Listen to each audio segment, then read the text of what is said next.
네, 여러분 오래간만에 만나 뵙습니다. 한 2주 만에 찾아온 것으로 저희가 7월 거의 마지막에 인사를 드리고 2주 정도 좀 공백기를 갖고 휴식을 하고 2주 만에 다시 찾아왔습니다. 반갑고요. 잘들 지내셨죠? 예. 하던 일을 계속 안 하면 몸은 편한데 신경은 계속 쓰입니다. 근데 이제 또 막상 다시 시작하려면 몸은 또 조금 고단한데, 그죠? 근데 마음만은 또 여러분들을 찾아뵙게 돼서 대단히 기쁘고 반가운 마음으로 촬영을 시작합니다. 자, 8월 16일 화요일자 순서로 또 이제 시작해 보겠습니다. 자, 먼저 헤드라인 소개해 드리겠습니다. 한국여행업협회가 아이아따의 항공권 수수료 관련한 좀 이제 의견을 나눠야 되기 때문에 좀 어떻게 좀 만나자 이런 공식 요청을 했다는 소식 자세하게 전해드릴 거고요. 대한항공이 9월 운항 스케줄이 나왔는데 좀 8월 대비해서 어떻게 변했나 좀 한번 살펴보겠습니다. 컨슈머 인사이트가 스마트 관광 성숙도를 분석을 했고요. 아시아나항공이 유럽 노선 매출을 이렇게 봤더니 전년 대비 1121% 증가한 것으로 나타났습니다. 인터파크는 벨기에 프렌더스 맥주 축제를 개최하는데 현지의 오프라인과 여기 한국에서는 또 온라인 이렇게 해서 같이 동시로 이렇게 개최를 합니다. 국내 최초라고 합니다. 노란풍선은 울릉도 독도 크루즈 상품 선보였고요. 2022년 부산 국제 웰리스 컨퍼런스가 열린다는 소식 들어와 있고, 텍스뉴스에서는 부킹닷컴에서 조사한 음식에 가려진 의외의 여행지라는 제목의 또 기사를 저희가 준비했으니까 굉장히 재밌어요. 한번 살펴보시면 좋을 것 같습니다. 자, 여기까지가 오늘의 헤드라인이고, 자, 이제 본격적으로 첫 소식부터 보내드리도록 하겠습니다. 네. 자, 공정거래위원회의 항공권 판매 수수료 관련해서 저희가 계속 보도해드렸죠. 아이아따에 대한 시정 명령에 대해 한국여행협회 카타죠. 시정 적용을 위한 협의 만나자 공식 제안하고 나섰습니다. 공정위의 시정 명령 이행 기간 60일이죠. 요게 이제 늦어도 9월에는 종료가 되기 때문에 이런저런 것도 감안하면 조만간에 공식적인 만남이 이루어지지 않을까 이렇게 예상이 듭니다.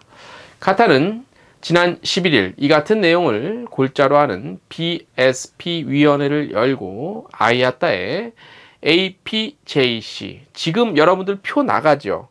요거를 보시면서 설명을 드리세요. 이거 저희가 간혹가다 설명을 해드렸는데 여기 조금 복잡해요. 근데 복잡할 거 없어요. 이 각 어떤 조직이 있어요. 조직 체계인데 이 조직에 따라서 하는 일이 다르고 뭐 영문으로 돼 있어서 좀 복잡하긴 한데 이 조직에 따라서 각각 하는 일이 좀 있다라는 거예요. 그 표를 저희가 작성한 건데, 먼저 요 한국여행협회 BSP 위원회는 아이아따에 APJC라는 조직이 있어요. 이게 뭐냐? 에이전시 프로그램 조인트 컨설이에요. 그러니까 이게 항공사와 여행사의 국가별 회의예요. 이게 그러니까 APJC 코리아라는 곳에, 아이아따에 있는 APJC 코리아라는 곳에 카타에서 만나자 이 요청을 한 거예요. 자, APJC는 항공사와 여행사의 국가별 회의체지만 최종적인 의결권은 사실 없어요. 그래서 의결권은 없고 무언가 이제 좀 그러니까 최종 판단은 내리는 권한은 없고, 어떤 얘기가 나와서 그 합의가 되면 요 도출된 내용을 파프콘 PACONF라는 패신저 에이전시 컨퍼런스라는 여객 대리점 관리 항공사 협의회, 요건 이제 당연히 항공사들만 이루어진 건데 요 파프콘이라는 곳에 넘겨요. 요 파프콘 역시 항공사 협의체이긴 하지만요, 아이아따를 비롯해 한국의 현지법을 따라야 해요. 항공사만 있기 때문에 야, 뭐 그러면은 항공사에 유리한 걸로 뭐 결정 내리는 거 아니야? 그럴 수 없다는 거예요. 왜냐? 아이아따도 한국의 현지법을 따라야 하기 때문에. 그래서 APJC 코리아 회의를 통해 나온 의견에 대해 큰 변화는 일단 없을 것으로 보여요. 이런 형식적인 절차는 있다라는 거고요. 원만한 협의를 위한 시그널은 좀 감지가 되는 분위기예요. 뭐냐?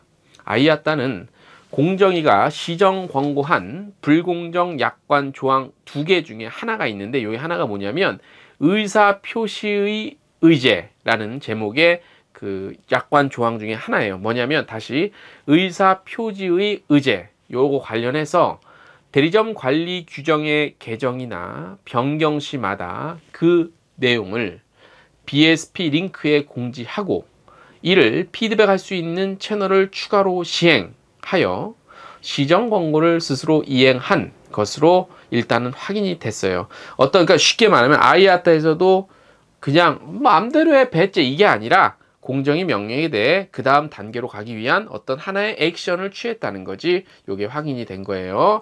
한편 아무튼 여기까지고 그래서 조만간에 만나야 돼요. 만나서 어떤 식의 얘기가 될 것이고 중요한 거는 만나더라도 항공사와 여행사의 그 수수료율은 몇 프로로 하자라고 딱 정할 수는 없어요. 요거는 항공사 개별적으로 정하는데 뭐 평균적인 그게 나오겠지.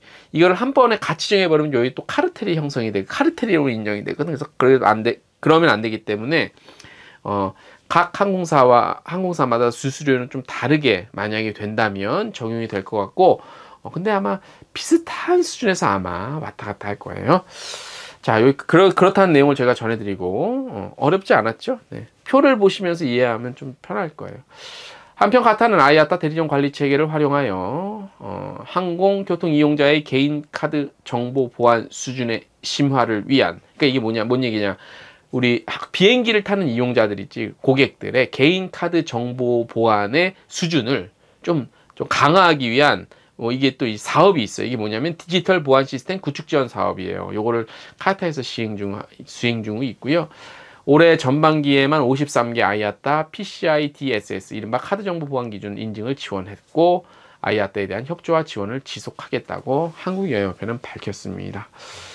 예, 이게 조금 근데 우리 BSP 여행사들이랑 관계 있으면 다 아실 거예요. 근데 거기서 좀 한 발자국으로 빠지신 분들은 이게 좀 어려울 수 있는데 전혀 안 어려워요. 궁금하시면 저희 관련 텍스트 뉴스에 표를 저희가 해놨으니까 표를 한눈에 딱 보시면 요런 거버넌스 체계도 있고 여기서 이런 사안이 나올 때마다 요렇게 있구나라는 거를 이해하실 수 있습니다. 다음 소식. 대한항공이 9월 운항 스케줄을 공표를 했습니다. 뭐 크게 바뀐 건 없습니다. 조사를 해봤더니 국제선의 경우 8월 대비 주요 노선 증편이 좀 예정이 되어 있는데 뭐냐면 인천, 뉴욕, 그러니까 인천에서 출발해서 뉴욕 가는 경우 8월은 주 5회 운항이었는데 9월부터는 데일리로 이제 증편이 되고 또 런던에서 인천으로 오는 그런 편은 이제 없었는데 이제 거기 증편이 새로 생겨요. 9월부터는. 예. 그리고 유럽 노선 중에서 이제 여기 중요한데 인천 바르셀로나 노선이 주 3회로 월수금 운항으로 다시 운항이 재개되어요. 예전에 한번 저희가 아시아나는 어디 가고 대한항공은 9월에 바르셀로나 이거 해드렸죠. 그래서 대한항공 9월에 인천 바르셀로나 노선 주 3회 월수금 운항 예정돼 있고 인천 로마 역시 주 3회 화, 목, 토 요걸로 다시 이제 재운항을 합니다. 그리고 나머지 이제 동남아시아랑 대양주 동북아 노선은 8월 대비해서 큰 변동은 없습니다. 네. 자, 이제 대한항공이 매달 다음 달 어디 갈 것인가 스케줄 요거는 이제 이번 달까지만 저희가 좀 하고 다음 달부터 안 할게요. 왜냐면 이제 코로나에서 회복되는 단계에서 재운항이 늘어나고 증편되는 그 현황을 좀 보고 싶어서 왜냐면 또 대한항공이 어떤 기준점을 딱 삼고 있으니까 근데 이제 큰 의미는 없을 것 같아요. 그래서 이제 그거는 이번 달까지만 이렇게 소개를 해드리도록 하겠습니다. 다음 소식. 올해로 두 번째인 전국 지자체 스마트 관광 도시 성숙도 평가에서 광역 지자체 부분은 제주도가, 광역도와 기초 지자체 부분은 전남 순천시가 2연패를 차지했습니다. 광역시와 기초 지자체 부분의 서울 송파구는 작년에 2위에 올해 1위로 뛰어올랐고요. 이들 최상위권 강자의 입지가 확고한 가운데 한편에서는 부산 수영구, 전남 담양군, 전북 순창군 등 신흥 강자들이 약진하며 상위 진출에 성공했다고 합니다. 이게 무슨 얘기냐? 경희대학교 스마트관광연구소와 데이터 융복합 소비자 리서치 전문기관 컨슈머 인사이트가 공동으로 조사를 했더니 이렇게 나왔다는 겁니다. 네. 내용이 너무 길어서 요거는 이제 저희 텍스트 뉴스의 표랑 함께 같이 보시면 아주 자세히 보실 수 있다는 말씀을 전해드리고 다음 소식. 아시아나항공이 국제회계기준 별도 재무제표 기준 2분기 실적을 발표했어요. 2분기 매출은 1조 4,100억, 영업이익은 이게 뭐야 2억 2,113억, 2,113억, 당기 순손실은 915억 이렇게 되고, 여객 사업 매출은 전년 동기 대비 국제선 459%, 국내선 59% 증가해서 5,043억 기록했다고 합니다. 국내외 출입국 규제 완화 및 여행 수요 회복세에 따라 국제 여객 공급을 점진적으로 확대한 결과로 볼 수 있겠고요. 특히 중요한데 여기서 재밌어요. 유럽, 미주, 동남아 노선 매출이 전년 동기 대비 각각 유럽은 1121%, 미주는 523%, 동남아는 525% 증가하는 등 장거리 및 동남아 노선 중심으로 회복세가 두드러진다고 하고요. 파리, 로마, 하와이 운항 재개 등 국제선 운항을 전분기 대비 주 39회 확대해서 수요 동향에 아시아나항공은 적극적으로 대응을 하겠다 이렇게 밝혔습니다. 다음 소식, 인터파크 투어가 국내 최초로 벨기에 프렌더스 맥주 축제를 개최해요. 이 벨기에 맥주 축제 아시는 분들은 아실 건데 매년 6만 명 이상의 관광객이 방문하는 유럽 대표 축제 중 하나입니다. 특히 프렌더스는 브리헤, 켄트, 안트워프, 메헬렌, 루벤 등의 유서 깊은 도시들이 있는 벨기에 북부 지역이죠. 수백 년의 전통을 자랑하는 벨기에 대표 맥주를 생산하는 곳입니다. 그래서 여기서 인터파크는 이제 그 벨기에 프렌더스 관광청과 함께 프렌더스 맥주 축제를 한국과 유럽 현지 동시에 합니다. 8월 22일부터 일주일간 서울 성동구 백이 루프탑에서 진행을 한대요. 아, 온라인이 아니구나. 그래서 28일까지 벨기에 그 플랜더스 맥주 축제 티켓을 72% 할인 가격으로 판매도 하고 그런데요. 그래서 관심 있으신 분들은 한번 직접 가시는 것도 좋을 것 같은데, 뭐니면 해도 직접 벨기에 가야지. 그래요. 아무튼 이렇게 시도는 좋다. 그죠? 자, 한 주의 시작이기 때문에 칼럼 하나 소개해 드리면서 오늘 순서는 마무리하도록 하겠습니다. 이번 주 칼럼입니다. 제목은 한국관광공사 사장님입니다. 새 정부가 들어선 지 3개월이 지났지만 아직까지 한국관광공사 사장 자리가 공석입니다. 정부는 지난달 29일부터 공모를 시작했지만 너무 늦었다는 지적이 일고 있지요. 이런 가운데 흥미로운 것은 공모 절차를 거침에도 불구하고 이미 내정자의 이름이 거론되고 있다는 것입니다. 하지만 돌이켜보면요, 흥미로울 것도 없습니다. 늘상 그래 왔으니까 말이죠. 한국관광공사 사장 자리가 다른 자리에 비해 하찮은 자리일 수도 있지만 비교적 편한 자리가 될 수도 있기에 공식 발표 전 거론되는 이름에 대해 또는 예상했던 인물이 사장 자리에 앉지 못할 것이라는 풍문에도 별다른 문제는 없어 보입니다. 그만큼 중요한 자리가 아니라는 인식 때문인지 누가 되든 관심도 없어지고 있습니다. 아나운서 출신의 친정권 인사의 이름도 거론되고 전직 교수의 이름도 거론되고 기자 출신의 이름도 나오고 있습니다만 이미 결론이 난 듯한 보도도 단독이라는 타이틀을 달고 모습을 드러내고 있습니다. 이전 정부 역시 친정권 인사가 오랜 기간 사장직을 맡아오면서 소리소문 없이 사라졌지요.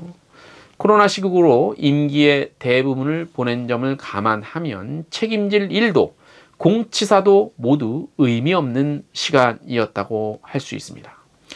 일각에서는 이왕이면 친정권 인사가 직을 맡는 게 여러모로 좋을 것이라는 얘기가 나옵니다. 정책의 일관성이나 예산 문제에 유리하기 때문이라는 논리죠. 지극히 틀린 말입니다. 정책 자체가 없었으면 물론이고 친정권 인사가 직을 맡아도 예산을 그럴싸하게 따온 적은 단 한 번도 없었기 때문입니다. 지극히 수동적인 자세와 태도, 정권이 바뀌면 마치 연기가 사라지는 듯 없어지는 사장님. 차라리 한국관광공사 사장 자리가 더 높은 직으로 가기 위한 교두보였다면 좋겠다는 생각이 8월 15일 광복절 아침 문득 들었습니다. 오늘 소식 여기까지입니다.